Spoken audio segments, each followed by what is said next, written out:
Right now, there is a professional VCR created in 2000 that used to live inside of a magnetic resonance imaging machine. It's copying third-generation anime fansubs into lossless files of between 40 and 60 gigabytes, which I'm then uploading to the Internet Archive. And you're probably wondering how I ended up here. This is Jason Scott Talks His Way Out of It, a podcast about technology, history, and getting myself out of debt. Thanks to Peter Healy, Daniel Boyd, and the hundreds of other supporters on Patreon and elsewhere who have been supporting me and helping me get out of debt. This all started because the Internet Archive has pallets full of VHS tapes. They've come from a variety of locations, and they represent many tens of thousands of hours of recorded news programs, television shows, and commercials. There's been discussions over the years in how to most efficiently turn these into digital files, to make them searchable, browsable, to have folks use them meaningfully. As I often do, I tried to take a new set of chances trying to figure out a procedure that may work. Besides the VHS tapes at the Internet Archive's California location, I have a whole bunch of tapes here with me in New York, which I had helped acquire due to an estate sale. Many of the tapes are Betacam SPs, but a pretty good variety are VHS. I also know that in my collections, I have a small stack of VHS tapes that have been transferred occasionally, but pretty haphazardly, and representing a few technical errors I made in doing it. So I resolved that I was going to do it right. Once again, I decided to launch into the breach and see how one best digitizes VHS tape. VHS tapes have not been manufactured for a very long time now. They were, of course, the backbone of home video throughout the 1980s and 1990s before they were supplanted by VCDs, DVDs, and now streaming. For a very long time, hundreds of thousands of titles could be had through mail order, video stores, and rentals. With the end of VHS tapes as a medium, their shortcomings and their unique properties will begin to fade into darkness. In that realm, I take an interest because I know that there are unique items that only exist on the VHS tape format, and that as time goes on, the mechanisms capable of reading VHS tape will disappear. So, a little while ago, I started to ask questions. Those questions involved, what is, honestly, the best way to turn a VHS tape into a digital file? I had huge trepidations about asking this in public because I knew something about the ups and downs of asking for help in this sort of realm. You see, unlike a lot of other medium, analog audio and video have a huge range of opinions, ideas, and rules that people believe in how they are best transferred to digital. You can take the rest of your life going through dozens of different opinions, ideas about what should be done, how it should be done, where you should do it, and what you need to learn before you even begin. And while doing that, the tapes would rot, the machines would stop working, and we would lose what we were trying to save.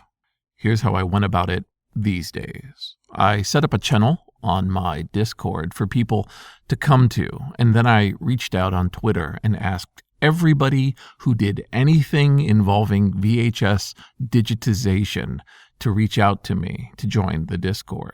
And a few dozen did. And these were people who were in a whole range of industry.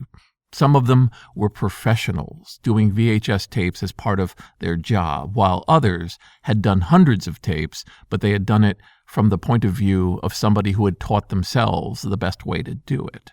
There were people who had done a few dozen tapes, and folks who only worked with European tapes, or tapes that came from commercial sources. I assembled this group, I asked them questions, I set up a survey to understand what I was dealing with, And then I asked the core question: what is the best way to do this? And I got exactly what I expected. A whole range of answers, a whole bunch of ideas, and then me just asking over and over again, yeah, but what is the best way to do this? So the first thing you have to do is get people away from trying to find inexpensive solutions. A lot of people will believe that $100 or $200 changes the perspective on what machines need to be done, but I've learned the hard way that the solution in that case is just to try to find out what is the expensive solution, the solution that maybe costs over $1,000 instead of the one that everyone likes that's about $250. Because if you're going to truly try to do the final run, the final digitization of something that's only analog, you should really put good money into the mechanism, into the machine that's going to do the work. So I found out the name of a few high-end video recorders that people all agree are nice, but a lot of people don't have the budget for. Then we talked about software, which software would do the job. It turns out that Virtual Dub, but not just Virtual Dub, the fork that people had created after Virtual Dub, called Virtual Dub 2, that has a whole range of additional features, was a really good idea.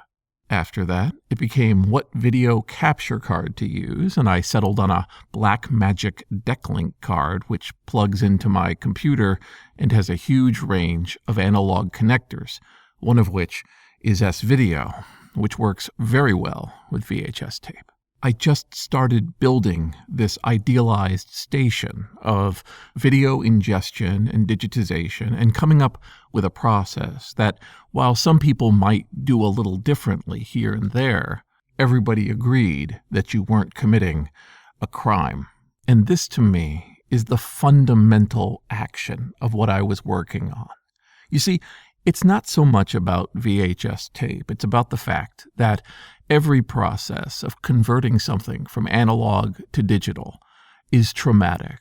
It's traumatic to the medium. It changes its nature. It becomes the dominant image by which history will be aware and judge these works.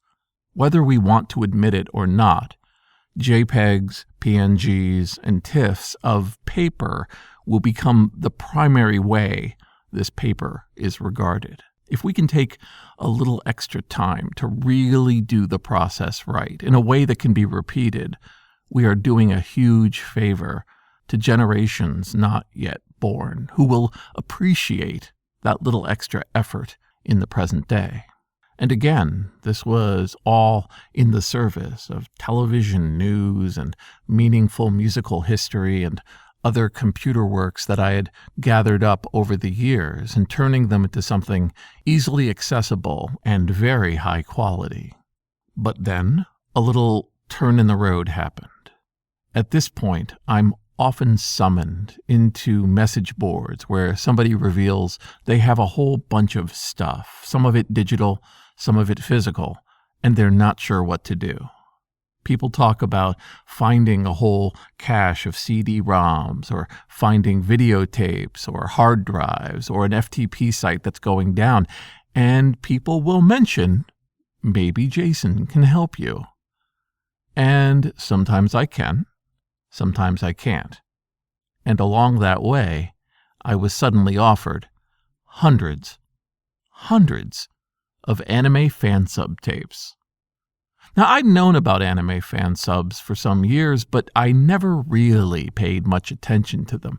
I knew that they had strange translations of Japanese works, that sometimes they didn't do a good job. Maybe they used an Amiga or other equipment to make it happen, and that was all very interesting to me, but not in a real deep way. I couldn't rattle off the names of various groups or describe any of the controversies that had come and gone in that entire subculture over the decades.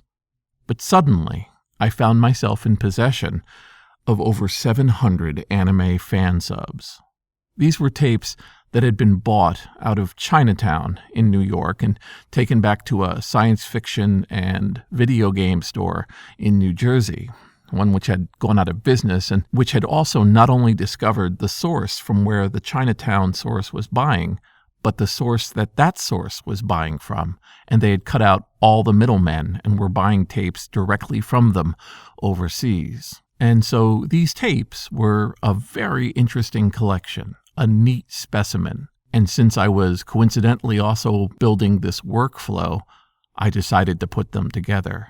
I once again turned to this group of experts and talked to them about what would be the best way to approach what I was doing. As it turned out, I was gifted this beautiful VCR that had been inside of a MRI machine and which the owner had gotten so that he could do tapes of his father, and it had been beautifully maintained. It almost looked new, even though it was 20 years old. And so when I put the first tape in and started working out how everything was functioning, it looked, in every way, like a DVD. There was no stuttering, no jittering. Everything about the image was beautiful. I decided I needed to get started on this immediately. So here I am, digitizing tapes by the dozen, doing them daily in the corner. Because I know myself and I know my workflows, I have it set up that I don't always have to be right there when the tape finishes digitizing. It can go on for a few minutes or even a few hours, and then I trim it back. I use an SSD drive because the amount of video data we're talking about is huge, and the process of trimming it could take an hour, but now it only takes a few minutes. I make a pretty good guess at what the title is based on the labels or what goes by on the screen, and then I upload it to the Internet Archive. From there, a set of volunteers are now looking at it and giving me metadata. And in doing so, they're also mentioning all of the controversies, the way that different groups functioned, the fights they would have. One of the most interesting parts of all this is that some of the fan subgroups had beefs with each other. People who were involved in it knew about this, but apparently they would often include in the credits insults at other groups or huge rants that they would put up on the screen after the movie was done, explaining to you how hard their life was or ways that others had disappointed them. There is, in other words, a real parallel to some aspects of the demo scene where people would include messages to other groups to challenge them, accolade them, or insult them. That's where I am now. I'll be here for a while, digitizing tapes on the side while I get other work done. And it's kind of fun, actually, having this anime fan sub history in one of the windows on my desktop, just moving along, telling strange stories of fantasy, space robots, and romance, and then breaking into a rant to tell others that they're doing it wrong. Just the kind of world I love living in. Improvisation is key in this world. If you believe in something, and I do, about preserving history digitally so that people can enjoy it for years to come, then you've got to roll with the tides. And when 9 boxes of anime tapes show up in your life, you have to take them on. And that, I'm happy to say, is a life delightfully worth living. This is Jason Scott Talks His Way Out of It. Thanks to James Bekoyanu, Mark Pilgrim, Corey Thomas, Emilio Oliveira, Matt Reynolds, Ernie Hershey, Michael Rubin, and Anonymous, along with the hundreds of other supporters on Patreon and elsewhere who have been supporting me and helping me get out of debt. If you want to see the output of these Fansub tapes, and I must warn you that in many cases they're going to be extremely bad quality and they represent really beat-up VHS tapes, stop by archive.org/details/fansubmarine, FANSUBMARINE, Fansubmarine, and delve into something that I promise you, very weird but rewarding subculture.